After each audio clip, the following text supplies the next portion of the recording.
All right, welcome back to the channel. It's your boy Fanon, and in this video, we are going to talk about three of the best fighters to fight this century and some things that have been said by some boxing experts about them after the Caleb Plant and David Benavidez press conference. And specifically, they are Floyd Mayweather Jr., Canelo Alvarez, and Terence Crawford, and the relationship between this excellent fight that we're going to be getting on March 25th and the path of the career of Floyd Mayweather Jr. that, according to some people, have prevented Canelo Alvarez and Terence Crawford from doing the same thing that David Benavidez and Caleb Plant will be doing on March 25th. Let's talk about that in this video.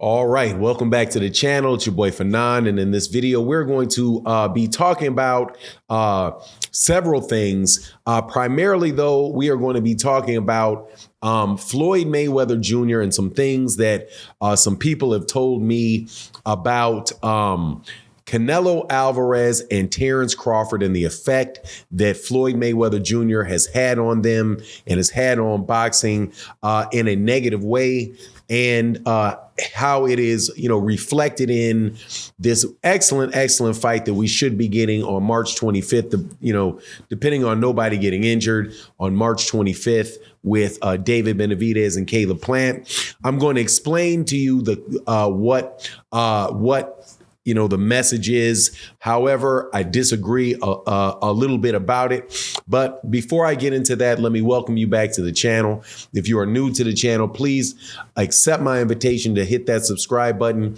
hit that bell icon so you can be notified of when we release more videos. Also, if you are a longtime subscriber and supporter of the channel, thank you guys so much for your continued support. Really does mean a big deal. Thank you guys, especially during times like this where there's really not a lot going on in boxing.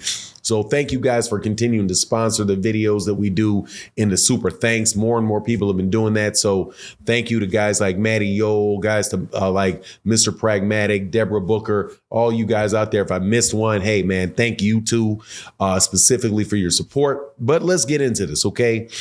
All right, so look, man, we got an amazing fight about to take place on March 25th on Showtime pay-per-view between David Benavidez and Caleb Plant. This is a fight that I had been talking about for at least 4 years now, before either one of them won a championship at 168 pounds. Also, when they were both champions at 168, I do believe that Caleb Plant was the IBF champion and David Benavidez has been the WBC champion on 2 occasions. But now they're setting up to fight one another for to become the challenger to Canelo Alvarez, who is the undisputed champion at 168 pounds. Now, in that fight, have David Benavidez winning that fight. I think that he's just to me, think that dude is an excellent fighter. Watching him at the press conference, it looked like the man was already, looked like he was at the day before the fight with how agitated he was and how amped up he was about fighting Caleb Plant. You could tell that he'd really been looking forward to that. Now, I'm not going to discount Caleb Plant, but, because he's got Breadman Edwards in his corner, and I got a lot of respect for him. And also, Caleb Plant's a very good fighter, got a lot of heart, all that good stuff. I just think that, there's just a little bit of extra animal over there with David Benavidez, but we'll see. However, what we are getting is we are getting the fight. Now, to bring this full circle into what the people that I were talking about were saying, and pretty much, was like, look, man, this is one of those fights that you get. It would have been a little bit better if this had happened before Caleb Plant had lost to Canelo Alvarez, but still, it is even with that, it's one of these fights where you get, two really good fighters fighting early in their career relatively early in her career. I know Caleb Plant's a little bit older, but, David Benavidez is definitely still one of the younger fighters. So young, man, I keep forgetting. This guy is young, really started out early, right? Similar to fights that we got like Roy Jones Jr. and Bernard Hopkins early in their career, where those guys met up before they got to the top of their careers. And we got to see one of those, classic fights that people didn't necessarily know was going to be a classic fight, as far as having two legendary fighters fight each other, when the fight happened. Way back in the day, there's examples of that, of like Sam Langford fighting Jack Johnson, way before, either one of them, really in that time frame. And that's the early 1900s, right? Where they really gained notoriety as being two of the best fighters in boxing. But people are saying, or the people that I'm speaking to and going back and forth on DMs and, are saying, look, man, the reason that this isn't happening is because, everybody is trying to be Floyd Mayweather Jr. People are so concerned about not losing their O's. They want to, everybody wants to be a pay-per-view star. So these guys are not fighting each other early. They're not giving you the fights that they want to see, that you want to see, because now that Floyd Mayweather Jr. has set the bar as, retiring undefeated, never losing a fight, being a big money pay-per-view fighter, that's the end goal, and it's skewed people's or boxers' goals in a way that makes them say, that's the ultimate goal, to retire undefeated. I want to do it that way, right? So you wind up having guys like Terence Crawford not take risks in the later part of his career. Now, obviously, Canelo Alvarez is a little bit of a flip on that, where Canelo Alvarez,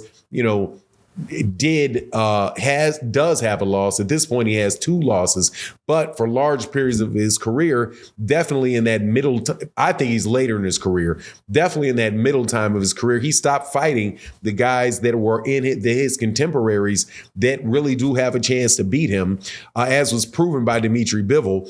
But guys like Demetrius Andrade, or Andrade, however you want to pronounce that,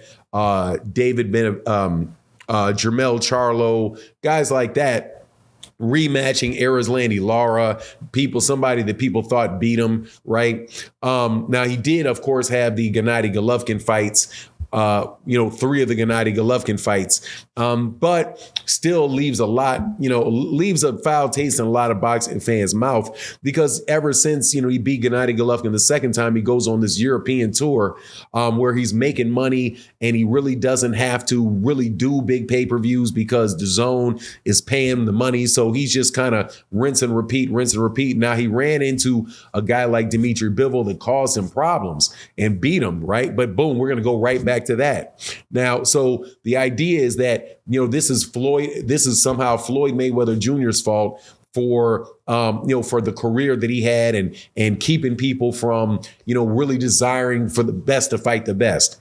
Now, that all sounds fine and dandy. However, it doesn't really make sense to me when you really look at Floyd Mayweather's career, and you realize that Floyd Mayweather Jr. fought most of the best fighters throughout his entire career. Early on in his career with Jernero Hernandez, Angel Manfredi, Diego Corrales, Jose Luis Castillo, all the way, up into the middle of it when he fought Ricky Hatton and Oscar De La Hoya, and he fought, it just goes on and on with the people that he fought. And even later in his career with the Marcos Maidana fights, obviously the Manny Pacquiao fight, Juan Manuel Marquez, if I didn't already mention that, Shane Mosley, who was older at the time, but still very dangerous, as was proven in the fight that took place. Floyd Mayweather Jr. really did earn and built that following over a good amount of time, fighting in very, very difficult fights. He was not somebody that got, handed everything, right out the gate, and with a bunch of, easy matchups and big guarantee and a big amount of guaranteed money, right? And so he kept, milking that. And then maybe one day he'll get a big fight and then turn around and turn it down. That's just not Floyd Mayweather Jr., man. That's not been what he did. And I think that is, when people say that about him, I think that's just a real I think that's a disservice to that man's to what that man left behind, to that man's legacy. And, you know, the situation with Terence Crawford and Canelo Alvarez, which are different, but that's just them. Those are the choices that they make. On the other hand, you've got guys like Deontay Wilder that did not take that route at all. Deontay Wilder went and fought Luis Ortiz twice. He fought Tyson Fury 3 times. Even after he lost the second time, he wanted to get right back in there and do it again with the guy, right? He could have, after he got the draw after he got the draw with Tyson Fury the first time, he could have walked away and just said, hey, you know, I got a moral victory, and went on about his day and not risk the loss. That's risk the loss. That's not what he did. That's not what Errol Spence Jr. has done by, coming off car accidents and going right back in there with guys. So to me, I don't think that Floyd Mayweather Jr. has anything to do really with what, the way that Terence Crawford or Canelo Alvarez, handle their career. I just think that that's what those guys are, that they're, to a certain extent. I think Terence Crawford is risk adverse, and I think that Canelo Alvarez is just, immensely arrogant and saying, look, dude, I'm just not fighting you guys. You guys go do something else. I'm moving on. And he probably doesn't want to take a chance with those guys, or at least the people around him. So anyway, I just wanted to address that. That's my take on the matter. You let me know what you think in the comment section. And with that, I'm out. Deuces.